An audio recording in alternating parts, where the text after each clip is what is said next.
What's going on, everybody? It's your boy C-Zar, and we are talking about XRP in this video.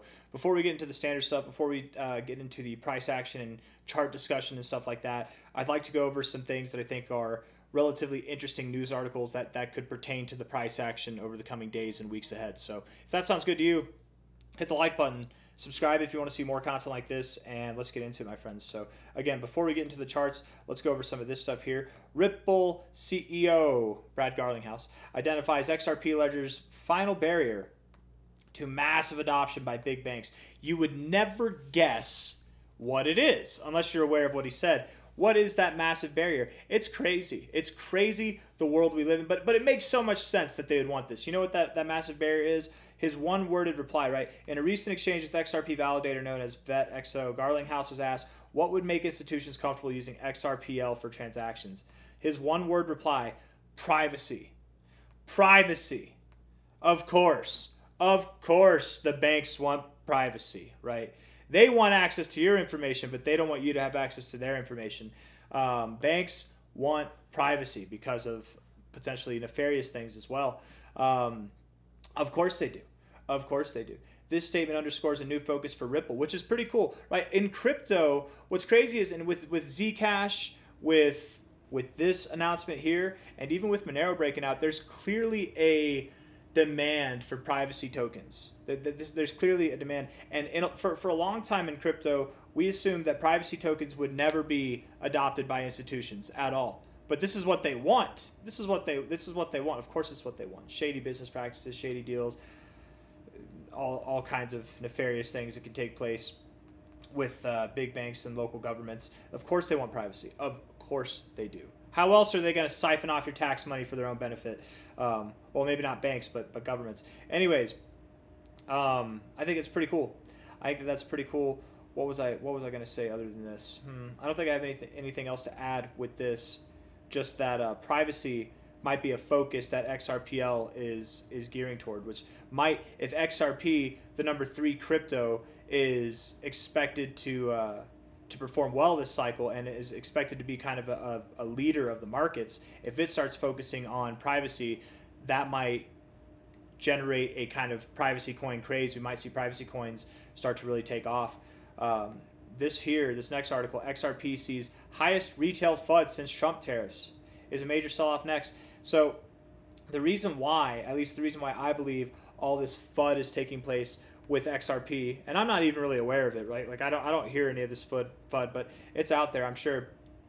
It's probably because Tether and BNB are now ahead of XRP. XRP lost its top 3 spot. That's okay. Whatever. Binance, I made a post about this yesterday. Binance had to put in work. It's up 27% this week to just get $8 billion or $9 billion ahead of XRP. XRP is down this week. What happens whenever it's XRP's? What happens whenever it's time for XRP to rally? Okay? Who cares? Who cares what people are saying, right? All the FUD, whatever. Sentiment data shows rising fear among XRP traders, a pattern that previously preceded a 125% rebound. Yeah, of course. People are most bearish on XRP right before it bounces. I don't get what people are doing being bearish here. This one here too, negative sentiment toward XRP hits 6-month peak. History says that's bullish. Absolutely. History is right. It is bullish. Let's see.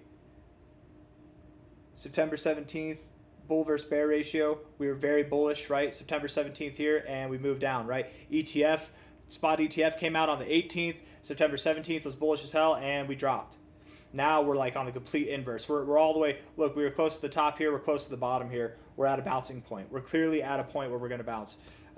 That's what this is saying here. And maybe we go down. Watch XRP slip a little bit just to scare people a little bit extra, and then we pump. But undeniably, we should be seeing some price action to the upside here pretty damn soon. Other than that, I don't really have anything else that I want to go over. We're going to talk about the price action. We're going to do some technical analysis now. Okay, so just the thought here, privacy. It's kind of interesting. I'm going to leave that article open because I think that that's important. Oh yeah, another thought, and I kind of mentioned it here again, but I want to expand on this thought, is that moments like this, in my experience, this is my 3rd market in crypto, my 3rd bull cycle in crypto, moments like this where a coin flips another coin and it's a big deal. Binance's top 3, it's a short-lived moment. Typically what happens is that's like a top indicator. So Binance being at $1,300 now, anybody who's holding XRP is like, oh man, I chose the wrong coin. I'm going to buy Binance now. You were just a top 3 spot holder. That's all you are. Whoever you are, you're just chasing whatever's in the top 3, and that's fine. You know, people rotate based on that kind of stuff, right? The S&P 500 does that. People who trade off of that index do that. But the point that I'm trying to say here is that there's nothing wrong with XRP. It's gonna pump. The fact that BNB just flipped XRP is more of a top signal for BNB than it is a top signal for XRP. I hope you understand that. And when XRP actually has a green week, Binance isn't going to be able to keep up. BNB won't be able to keep up. Somebody, I forget if somebody replied to me or if they replied to somebody else saying something like, but do you know what? Do you know why BNB flipped XRP? Implying that BNB has more value than XRP. I'm not a good gauge of it. I don't know. I'm not a financial analyst myself. I'm just a technical analyst. But I would think XRP has more value as far as market cap goes than BNB does. I don't think BNB is going to stay flipped on XRP for too long. But anyways, enough of that. Let's get into the TA. We've done a lot of rambling so far. $2.87 right now. Let's look at the 1 hour time frame. Okay, we'll zoom in a little bit. Looking at this here, yeah, your RSI looks all right. I mean, overall, it's gotten beaten up. Clearly, it has. Lower lows, lower highs, that whole shebang there. But you're doing something different right here, aren't you? Rejected here, rejected here, rejected here. Here, you're kind of like moving sideways. You did reject a little bit, but it's a softer, you see how it's like a softer rejection? And then you're also at this point where you should just be rejecting, right? You're at like that top point. You should just be rejecting here. Might you push up higher? You found resistance at the 50, found support at the 40. Might you push up higher? Are you in an uptrend right now? Higher lows, higher highs? I think you could. If we're looking at this on the stochastics, bouncing off the 50 is also positive. The only thing here is that you have 32 minutes left in this hour. If this hour closes green like this, then you certainly will move higher. If it comes down and closes red, you know, in the next 32 minutes, then you probably will move lower. It's a lot of time left for a 1 hour time frame. But you look good. I must admit, you look good right here. The MACD would suggest that we have lower to go, but it's the 1 hour time frame. And the other two indicators disagree at the moment. MACD on the 4 hour would also suggest that we have lower to go. The RSI, in my opinion, also suggests that we have lower to go. And the stochastics do as well. 32 minutes left in this 4 hour candle. You know, if we close here on the 4 hour candle, that's rejecting the overbought zone. You're turning around here. I would think you come up a little bit more first before you go lower. Little confliction here. It's hard to say. Let's look at our fibs. When in doubt, fib it out. Right at the golden ratio to the 0.5. Oh, it's not making it easy. This type of reaction here that you're doing, this is actually very common when working your way lower. What I will say is this. Let's get some if-then statements. Whenever I get indecisive, it's perfect time to do an if-then statement, okay? If we move higher, we'll likely stop at about 294, 295. Okay. Maybe we consolidate, we pull back, we find support. If we can find support here, then we'll move higher. But if we come back down to these areas, we likely do move lower, okay? If we move back down to the golden ratio, and if we close a 4 hour time frame below the golden ratio, we likely will go to $2.78 to $2.74, somewhere down here in this area, okay? It is possible also that we could just find support one more time in the golden ratio zone itself, get a slightly lower low maybe on a closing basis, and then with that provide some bullish divergence on your 4 hour RSI. It's very possible that we do that as well. If you can get a 4 hour time frame to close above $2.96, 4 hour time frame to close above $2.96, if you can get that to happen, you validate this low and you validate that you're moving higher, okay? And if I'm wrong about all of it and we're about to tank through the floor, then just close a day below 274 and then we can cry about it, I guess.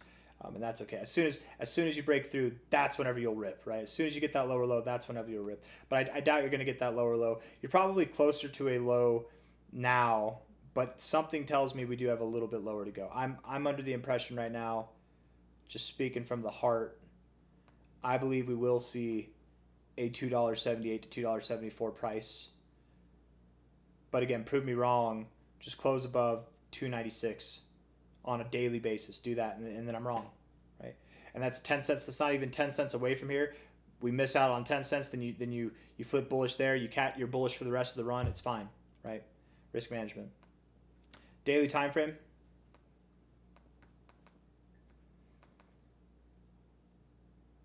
RSI is very neutral, obvious, right? Very, very neutral. Bullish overall, though. More bullish than it is neutral, but it is neutral. Stochastics, add an area to bounce. Could go lower. MACD. Man, the MACD is disappointing. Because here you're supposed to cross above the zero. Now you're getting a red. You're getting a little cross. I would like it if you found support here. But time will tell. Let's see how the end of this day goes. If some exciting things happen by the end of the day, you guys, if we close like above 294 by the end of the day, we're moving up. We close above 294 or 296 by the end of tomorrow, we're moving up. 294, even 294 would be exciting. It doesn't have to be exactly 296, but 296 would be very confirming. Okay. Anyways, at the end of the day, regardless of what we do in the short term, right? Maybe we do this, maybe we do this, maybe we move sideways, whatever it is that we do in this area, very insignificant area, we are going to break out. We are going to see a fantastic movement. Okay. Again, BNB had to put in work to get to number 3. XRP is asleep, and it lost the helm by a few $billion. What's a few $billion amidst friends, right? This thing, whenever it pumps, all XRP needs to do is do half this move. 7-day percentage is 13%. If XRP pumps 13%, it takes number 3 back. All it has to do is half the work. Let alone if it does what it does every single time people are bearish on it. Every single time people give up hope on it. Ha ha, it got flipped. This is the death of XRP. This is a big deal. No, it's not, man. This is the top of BNB. This is the beginning of XRP. It's literally going to rip to new all-time highs. You're not just going to see a 13% move or a 26% move like this, right? Or a 27% move now. You're going to see something that's like hundreds of percents up, right? That's what's going to happen. And the reason why BNB, for anybody who's getting confused too, because some people might be watching this thinking, no, BNB is more valuable. BNB is not. I don't think BNB is more valuable. And again, what do I know? I'm not an economic expert. But BNB is different than XRP. XRP is meant for institutional on-ramping, financial services across the world, digital banking. BNB is a exchange token. It's the first exchange token. And you can go and run with that and say, well, no. BNB represents this aspect of Binance, this aspect of Binance. Or, they've got decentralized trading, perps trading. Well, hold on now. Decentralized trading, that's their pancake swap. That's their Binance Smart Chain. And there's a coin for that associated with it. So that value from that's going to get siphoned off into there. Perps trading, that's Aster. You know what I mean? It's not. They have 3 different tokens. It's going to share the wealth. BNB is just the exchange token. And while Binance is the biggest exchange, therefore this will always be the biggest exchange token. I think Binance as a whole, as a company, might have more to offer in terms of like things than Ripple does. But XRP as a crypto has more to offer than BNB does. Does that make sense? I don't know. That's my perspective at least, right? Because all the things that Binance offers is not the same thing that BNB offers. Though everything Ripple offers is directly tied to XRP. It's directly tied to the success of this.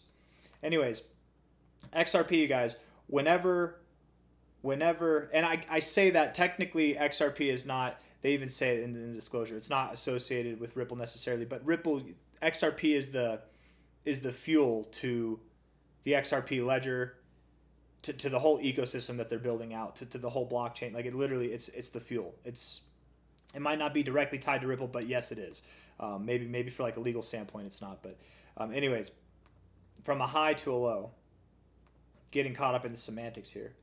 I might not even be right on some of that stuff. I'm going to check the comments and see if someone's going to correct me, because I know that I want to say that I'm right, but there might be some information that I'm missing there too. Please educate me if I'm wrong. But I'm pretty sure Ripple, right? The success of Ripple is not tethered to XRP. It's not like a stock, and that's disclosed. That's like a public disclosure. Anyways, I'm going to move on. Let's talk about things that I'm more sure of, which is that we're going to move up to new all-time highs, seeing prices that are above $8.37, $13.60, and above that, right? That's our next target area. Expected to hit this by the end of the year, if not sooner, right? And I don't really have anything else that I want to say. So hit the like button, subscribe. Thank you all for being here. As you zoom out, things are only more bullish. The weekly time frame looks spectacular on the MACD, on the stochastics, on the RSI.